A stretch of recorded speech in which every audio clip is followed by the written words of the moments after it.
Now, normally I wouldn't bring out a Raw review, especially if I'm at uni. Now, I'm back at university, and the suckiest thing is, well, it's not really that bad, is that it's 3 days a week now.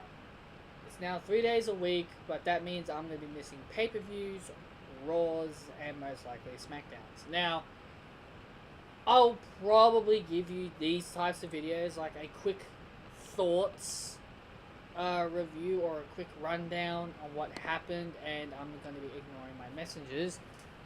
I'm going to be ignoring my messages on my phone, but I go ahead and got my phone anyway. But I'm going to be ignoring it anyway. So I'm going to be going over my quick thoughts on Monday Night Raw. There are things I do know about, so I will run over the things I do know. That's basically what I'm saying. I'll be running over the things I know. So, let's run through the show, shall we? Let's see what happened. We started things off with Roman Reigns versus Bray Wyatt to qualify for the men's elimination chamber. Ooh, gee, I wonder who's going to win that. Is WWE going to give up on their Roman Reigns, Brock Lesnar plans? No? Oh, okay. Well, then I guess we know who's going to win this match. Roman Reigns wins. Then after the match, what am I saying? Matt Hardy does his delete, and then delivers a twist of fate to Matt Hardy, and God, use your words, Patrick. Matt Hardy delivers a twist of fate to Bray Wyatt, obviously continuing on their feud. And now apparently there's a second chance. All the guys that lost on Monday Night Raw will be getting a second chance. Okay, well, what's the use of that? You got Finn Balor, Apollo Crews, who lost to The Miz tonight, and working Matt Hardy and Bray Wyatt. Who do you think is going to win that match? It's obviously going to be Finn Balor. With The Miz inside the chamber, this obviously means one thing. They are setting up a program between The Miz and Finn Balor inside the chamber. That Finn Balor is most likely going to eliminate The Miz from the chamber. And then The Miz is probably going to do something to cost Finn Balor. Then we had Cruiserweights. Maybe not Cruiser. Well, actually, there was one more match after the Cruiserweights. We had Finn Balor and Carl Anderson versus the Revival. Revive the Revival. Maybe we can get that trending. But, and I know, I said last week on my Raw review that, because the Revival won last week, everybody should not be sad that the Revival are buried. Well, I don't like to use the term buried a lot when people lose. You only use that term if they lose to someone like a John Cena. Or lost a Roman Reigns. Oh, sorry, I guess I should add Randy Orton to that category because it happened to Rusev multiple times. Get out of here. So Finn Balor and Carl Anderson beat the Revival. Say buried, or maybe they could go like the name of We Job Hard All Day, All Night. I don't know. I'm not trying to insult them. I'm just basically doing what people would think, because the team's getting buried.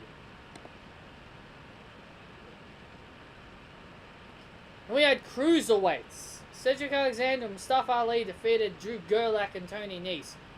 Why are they not building up the Cruiserweight tournament? What was the use of this tag team match? Now, obviously people are telling me that, or maybe some of you people might be saying, they're only doing it for 205 Live. Why not have some on Raw? Now, Now, guys, I don't want you to get on the wrong foot here, but Roderick Strong is on 205 Live, a part of this Cruiserweight Tournament. Now, I don't have a problem with that. I think Roderick Strong would be a nice candidate for the 205 Live roster. And I know there's going to be people thinking, oh, no, he shouldn't be on 205 Live. That will be horrible for him. I think this is how WWE handled the Cruiserweight division. So, regardless if you don't want Roderick Strong on 205 Live or not, I think if he does get called up to the main roster, they check his weight class. They see how much he weighs. And if Vince McMahon sees his weight in the Cruiserweight weight line, he will put him in the Cruiserweight division. Now, Johnny Gargano, on the other hand, in case if people don't know, Johnny Gargano lost a loser leaves NXT. Well, I should say, if he lost, Johnny Gargano had another match with Andre Cien Almas, and if Johnny Gargano lost, he had to leave NXT. Johnny Gargano did lose that match, by the way. So, whether you guys agree with me or not, but I think Johnny Gargano is on his way to the 205 Live division.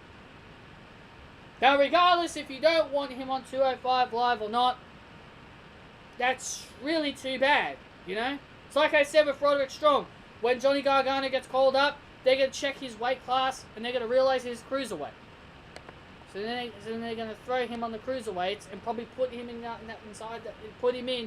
Cruiserweight tournament. Now, I know that people are going to say, well, if Johnny Gargano is going to be in the Cruiserweight tournament, then he must win the entire thing and become the champion. Yes, I do agree. If Johnny Gargano is in this tournament, he needs to win the entire thing. What about Roderick Strong? Yes, I think Roderick Strong needs to go a long way instead of losing the first round. People think that they're not going to watch 205 Live with Roderick Strong and Johnny Gargano there. Now, here's the main issue I have here, is that Roderick Strong and Johnny Gargano are the two most over guys in NXT. Like, they can easily get enough star power on the main roster in the 205 Live division. Now, I know their moves are going to be limited because of the Cruiserweight status, but like I said, that's not going to be their fault. You need to realize that. It's not going to be their fault. But, regardless if you agree with me or not, I think Roderick Strong and Johnny Gargano would be nice fits for the 205 Live roster. Like I said, you don't have to agree with me, but I'm basically trying to solve this once and for all for you people. The reason why guys that you think are super talented go to 205 Live is because of their weight class.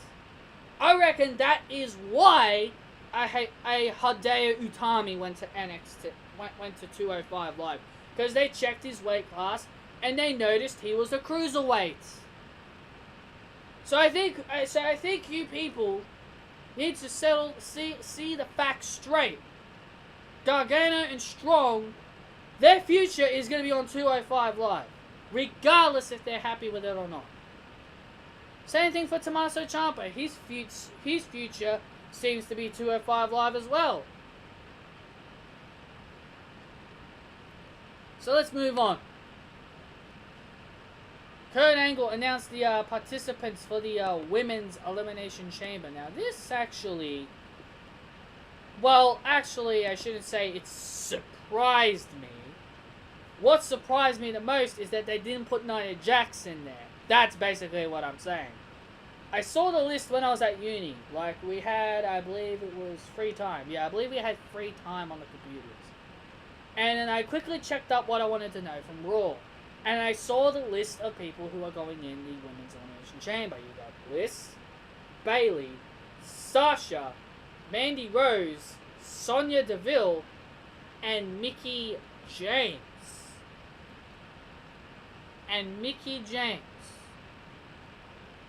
When I saw them and I didn't see Nia Jax, I was like,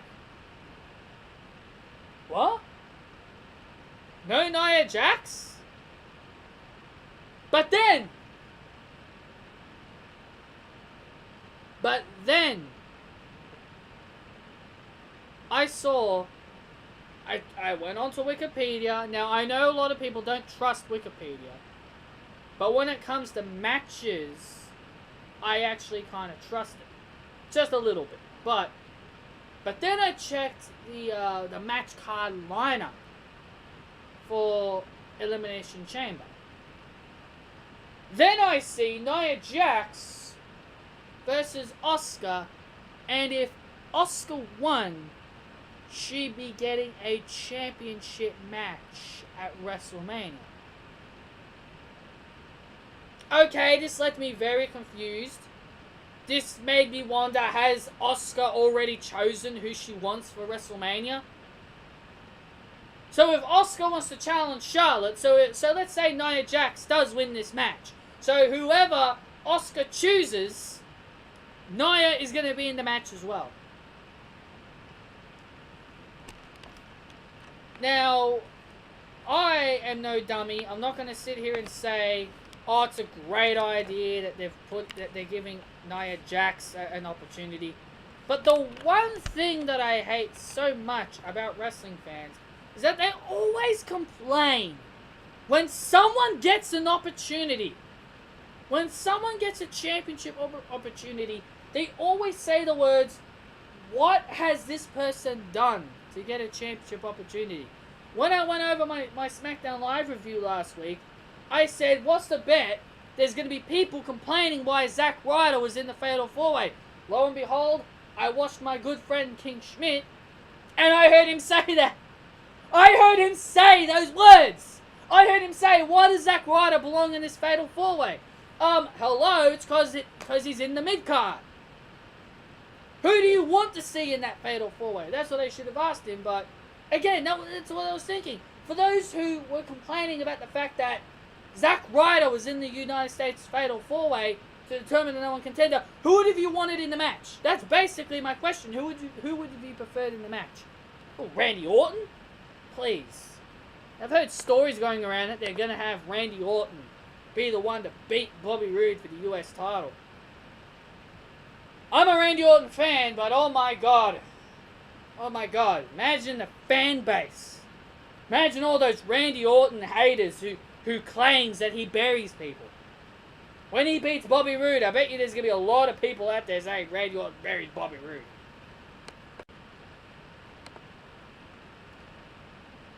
So yeah, we had the women announced, and I'm okay with this list. I'm not going to bitch about it. I mean, you can't really bitch about the list, because that's basically all they've got. I can only hope this Women's Elimination Chamber sets up the end of Absolution. I really hope it does. There's another video I may make. But hopefully I can remember to do it. I was planning it all week last week, but I didn't end up getting to it. So let's move on. We had Asuka versus BAYLEY.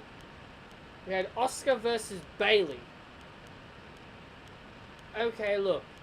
I'm not the biggest BAYLEY fan out there, and I'm certainly not a big Asuka fan, and you know that. You know that really well. I don't like Asuka.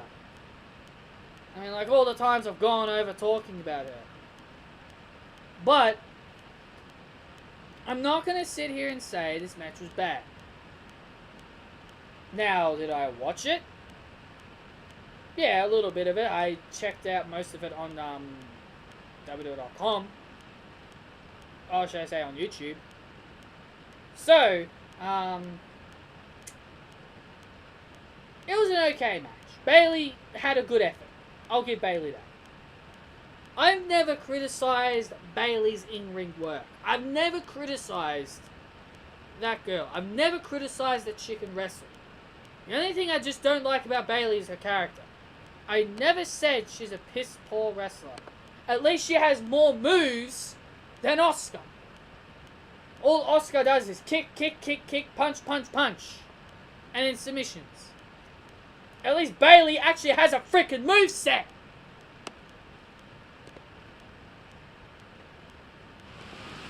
think wins this match? Obviously, it's Asuka.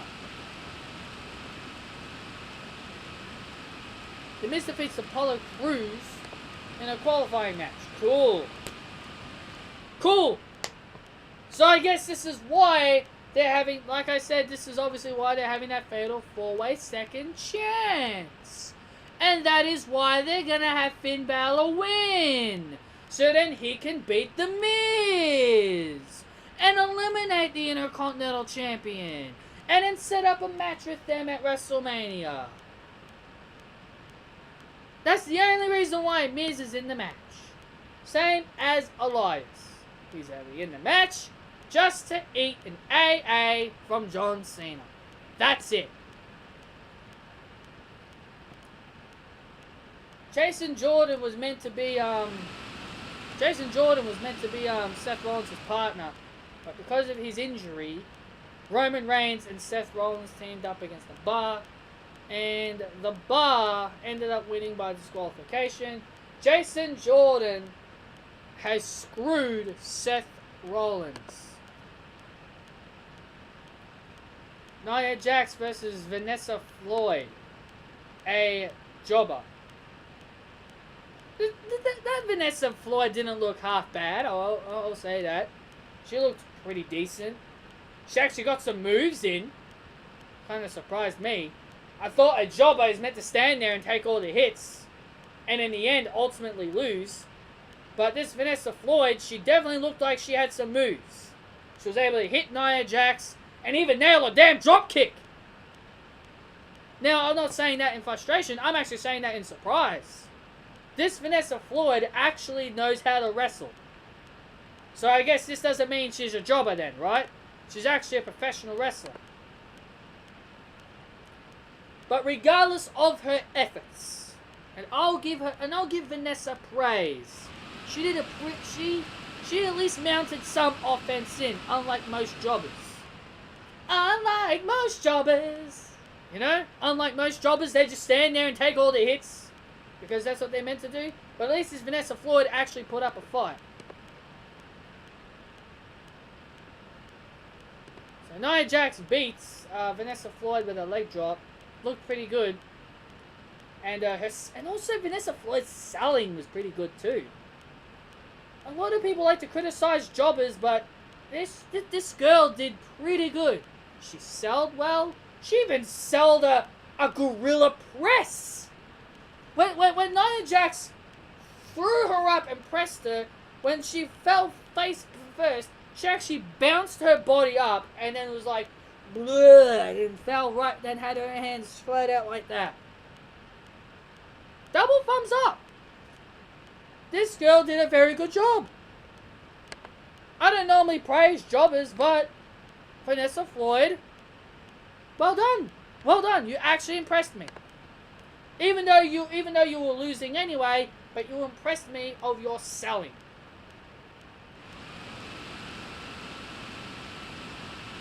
Mickie James and Sonya Deville in a one-on-one match. Again, I hate roll-ups. I've said so many times, I hate roll-up wins.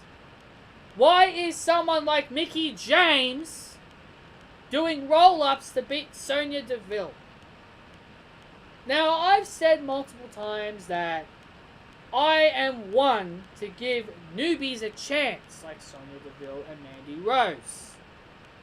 I'm one of those people that likes to give newbies a chance, but I thought Mickie James' job was meant to put over the new talent and not make them look stupid.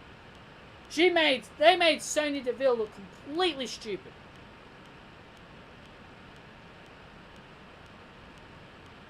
Alexa Bliss then comes out and saves Mickie James from Absolution's beatdown, 2-on-1 beatdown, because Paige can't do anything. She can't wrestle anymore. Why not put Paige on commentary? Take out Jonathan Coachman and put Paige in the commentary booth. Pretty sure people would really like to hear Paige talk. But before I get into anything else, I want to talk about this one segment. And people just bashed the shit out of Alexa Bliss for no reason. People bashed the shit out of Bliss, blaming this all on her. She came out and she said stuff like, oh, why is Brock Lesnar not defending his title inside the Elimination Chamber, but I am? Next thing I hear, a whole bunch of people bashing Bliss and blaming this all on her for even saying it. Hello guys, you do know this is a scripted product. Now obviously I know people would think, oh yeah, I know it's scripted. Then why are you bashing Alexa Bliss? Why are you mad that she said what she said on Raw? Why are you mad about what she said? If you know it's a scripted product, then why are you complaining about what Bliss said? I don't get it. I don't get it. Everybody is saying it's Alexa Bliss's fault for what she said. No, it's not. It's WWE Creative. WWE Creative told her to say that. Go meet her in Columbus, Ohio, and ask her directly face to face. Say, Alexa or Alexis, did you really want to say what you said on Raw last week? And I bet you she'll say, no, my script, they told me to say that on my script. We all know WWE is a scripted product. Seriously, you people take things way too serious. I swear, these wrestling fans take WWE way too seriously sometimes. And I used to think I was bad. I used to think I was bad years ago when AJ wrestled. I was bad, even though I thought I was bad when AJ Lee was in the ring and I'd see her lose. I used to think I was pretty bad. I used to take wrestling seriously. But I don't take it as seriously anymore because I know it's scripted. And I'm listening to this bunch of idiots calling Alexa Bliss stupid and dumb because she said what she said to Kurt Angle.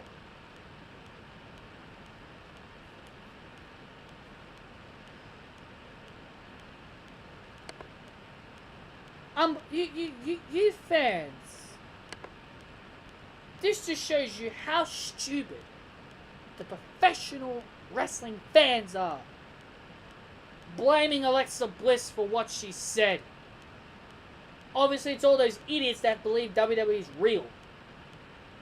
That they just say what they want to say. Yeah, like Alexa Bliss really wanted to compare... like Alexa Bliss really wanted to complain to Kurt Angle, literally, and say that Brock Lesnar should be defending his title inside the chamber, but not her. Yeah, like she really wanted to say that. Out of here. Alexa Bliss's fault. Give me a break. Now I want to get on to the last thing. We had Elias, John Cena, and Braun Strowman in a triple threat match, and the winner of this match gets to enter the chamber last. Okay, now, I don't know why this wasn't on the Go Home show. You think they could have waited until they announced everyone? Roman Reigns and The Miz were announced this week. Who's going to be the final member? Obviously, I believe it's going to be Seth Rollins. I believe it's going to be Seth Rollins. Or if it's not Seth Rollins... Oh, actually, no. It's not going to be Seth Rollins. It's going to be Finn Balor. Sorry. I had a brain freeze. They're having a second chance fatal 4-way. It's going to be Finn Balor.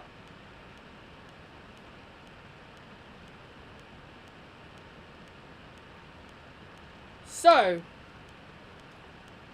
Elias gets the win, surprisingly. Surprisingly, Elias gets the win here. So, very surprised about seeing that result. But then then I felt something. I was like, yeah, Elias is the last man to enter, but what is that going to stop WWE from having Elias run into John Cena and John Cena AAs him? So it doesn't matter what spot he enters, John Cena is going to pull out the shovel. Time to pull out the shovel. And also, guys, I want to give you guys a quick news before I go here. Speaking of John Cena, apparently John Cena and Nikki Bella have called off their wedding. And apparently the news article says is that the reason why they've called off the wedding is because of pregnancy. So it seems like Nikki Bella could be pregnant.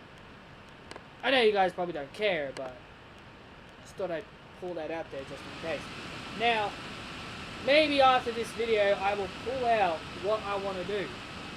Since I'm recording now, I may as well go ahead and try and pull this out. So, no, guys, that has been my Monday Night Raw review. Hope you guys actually enjoyed this review. Even though I really didn't watch the show, I checked a few things out just to see what happened on the show. Also, even though when I don't watch the show, when I read up what happens, I use my brain. I use my brain to figure out what could have happened and what could have led to what happened and what do I think could happen forward onwards. So that's why this review is still at the normal limit that I normally have my reviews. So anyway, thank you all for joining me for this review. Hit that like button. Comment your thoughts on Raw down below. And also hit the bell. Hit the bell so you'll be notified when I upload. And make sure that you tick the box when you upload make sure you tick the box when you click the bell, because apparently YouTube is being a bit lazy and some of our videos might not get out to you. So make sure you tick the box so then that way you'll know that this video will come up. Thank you all, and I'll see you all shortly. Do you guys prefer me doing this or doing this? Or just standing there sitting here looking silly? See you guys. Too sweet.